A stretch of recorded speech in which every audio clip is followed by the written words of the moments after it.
اندازہ تو فرمائے یہ مقام حضوری کی منزل پر فائز ہے اور حال یہ کہ کہتے ہیں میرے گناہ بڑھ گئے اس لیے میں شہر چھوڑ کر کے جاؤں گا، میری وجہ سے بارش رک گئی ہے، باران رحمت کا نزول ہوگا۔ اور سلطان العارفین جیسے ہی شہر چھوڑ کے نکلے، اللہ کو عاجزی کی یادہ اتنی پسند آ گئی، لوگوں کے استسقاء اور دعاؤں سے بارش نہیں ہوئی، بایزید کی عاجزی کی برکت سے باران رحمت کا نزول ہو گیا۔ حیرت کی بات یہ ہے جو گناہگار نہیں تھے، جو مجرم نہیں تھے، وہ اپنے آپ کو گنہگار سمجھتے تھے، اور یہاں حال یہ ہے جو کبھی اٹھ کر کے مسجد بھی نہیں جاتے ان کو یہ غرور اور گھمنڈ ہے کہ مولانا ہم جنت میں نہ جائیں گے تو کون جائے گا۔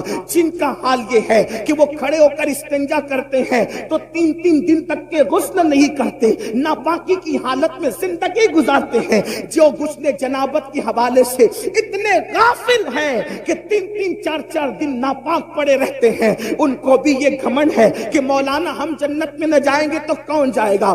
آؤ ترکی اور سیریا کے زلزلے کے تناظر میں ہم دیکھیں زلزلے کیوں آتے ہیں، اس کے آنے کی وجہ کیا ہے، تو ہم حدیث میں تلاش کرتے ہیں۔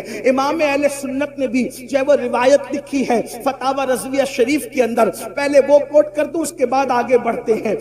فرمایا گیا کہ ان زمین کی نسیں ہوتی ہے، زمین کی رگیں ہوتی ہے، زمین کی شریانیں ہوتی ہے، جس طریقے سے انسان کے جسم میں شریانیں ہیں، جس طریقے سے انسان کے جسم میں رگیں ہیں، اسی طریقے سے زمین کی بھی رگیں ہیں، اور یہ ساری رگیں ایک جو ہے وہ پہاڑ کی طرف بڑھتی ہے اور ایک پہاڑ کے اندر سمٹ آتی ہے اور اس کو کوہ قاف کہتے ہیں، اور وہاں پر وہ ساری رگوں کو کھڑا فرشتہ سمیٹ کر کے موجود ہے، اس کے ہاتھوں میں یہ رگیں ہیں، زمین کی رگیں، زمین کی شریانیں اس فرشتے کے ہاتھ میں ہیں۔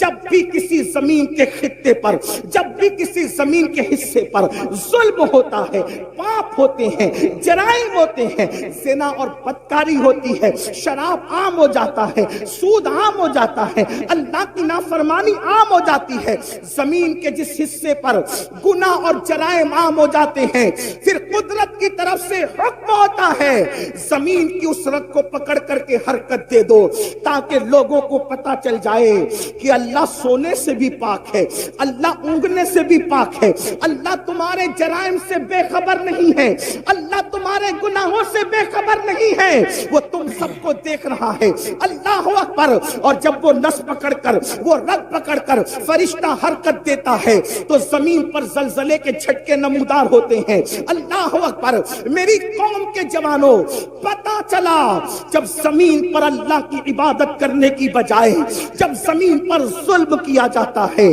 جب زمین پر حرام کام کیے جاتے ہیں، جب زمین پر اللہ اکبر نوتال میں کمی کی جاتی ہے، اس وقت زمین پہ زلزلے آتے ہیں اور مجرموں کی وجہ سے بے گناہ بھی اس کا شکار ہو جاتے ہیں۔ اللہ اکبر۔ کیا یہ جرائم ہمارے اندر نہیں؟ ایک مرتبہ ام المومنین امام حاکم اپنی مستدرک میں لکھتے ہیں، لیکن محدثین نے اس حدیث کی سند پر جرح بھی کی ہے۔ اللہ اکبر۔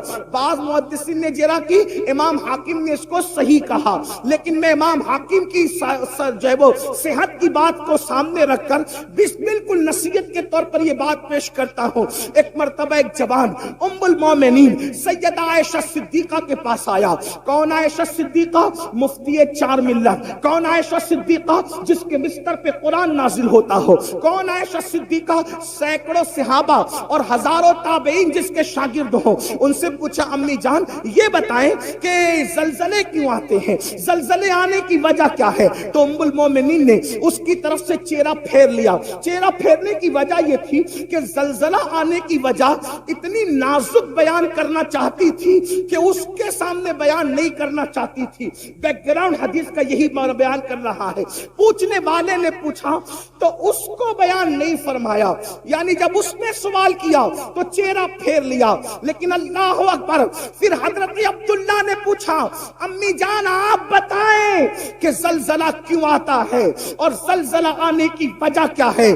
تو اس وقت ام المومنین نے ان کو جواب دیا، حضرت عبداللہ کو جواب دیا، عبداللہ زلزلہ آنے کی وجہ یہ ہے جب عورتیں اس نیت سے گھر سے خوشبو لگا کر کے نکلتی ہے کہ لوگ ان کے حسن کے فریب میں مبتلا ہو جائیں، ان کی طرف راغب ہو. خوشبو لگا کر کے عورتیں اپنے گھروں سے اس لیے نکلتی ہے کہ لوگ ان کے فتنے میں مبتلا ہو. پھر اس وقت زلزلے آتے ہیں جب عورتیں نامحرم اور مردوں کے سامنے، جب عورتیں نامحرم مردوں کے سامنے، اجنبی مردوں کے سامنے ننگی ہونے لگتی ہے، زنا کے لیے تیار ہو جاتی ہے، اپنے جسم کو پیش کرنے لگتی ہے، اس وقت زلزلے آتے ہیں. اللہ اکبر. ابھی آگے اور بھی روایتیں پڑھی جائے گی، اگر وقت رہا تو جتنا وقت مجھے دیا گیا میں اسی میں گفتگو مکمل کروں گا، لیکن آپ کی توجہ چاہتا ہوں. آپ سے پوچھتا ہوں، کیا ہماری بہن بیٹیاں آج گھروں سے عطر لگا کر نہیں نکل رہی ہے، خوشبو لگا کر نہیں نکل رہی ہے، پرفیوم لگا کر کے نہیں نکل رہی ہے، خوبصورت بن کر کے نہیں نکل رہی ہے، میک اپ کر کے نہیں نکل رہی ہے؟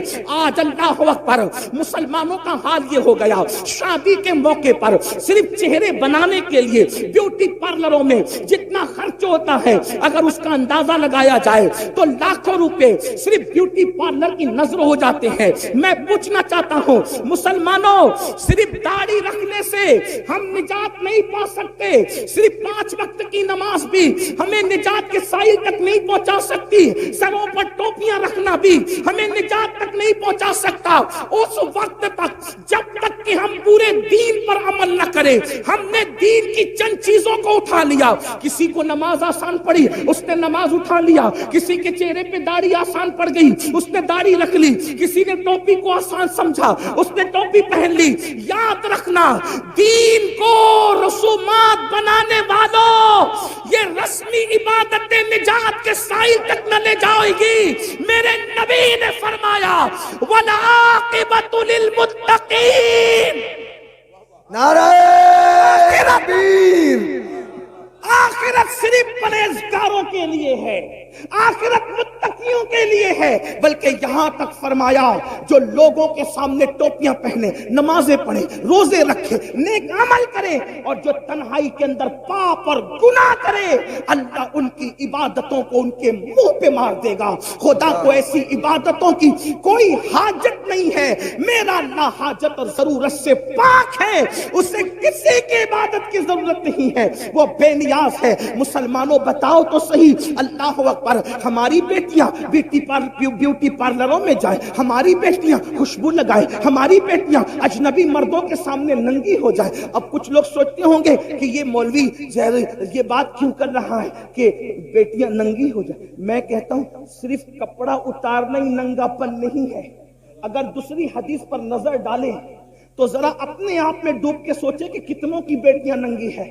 بڑی معذرت کے ساتھ سفید ریش میرے بزرگ علماء بھی بیٹھے ہیں، ان کا ادب بھی میرے سامنے ہے، لیکن اگر انجیکشن نہ لگائیں، آپریٹ نہ کریں، آپریشن نہ کریں تو یہ قوم ہمیں ملتی کہاں ہے؟ جب ہم منبر پہ نہ بولے تو کہاں بولیں؟ لوگ کہتے ہیں اتنی اوپن تقریر نہیں ہونا چاہیے. میں نے کہا جب لوگ اوپن گناہ کر رہے ہیں تو اوپن اصلاح کرنے کا ہمیں حق نہیں؟ جو قوم گناہ کرنے میں اوپن ہو گئی تو کیا ہم اس قوم کو آئینہ نہیں بتا سکتے؟ اور اللہ نیتوں کو جانتا ہے. فحش بات کرنے جا رہے ہیں. آئیے رام بھائی، یہ ہماری لوکیشن ہے جہاں اپنی شوٹ کرنی ہے. میں آرمی کی ویڈیو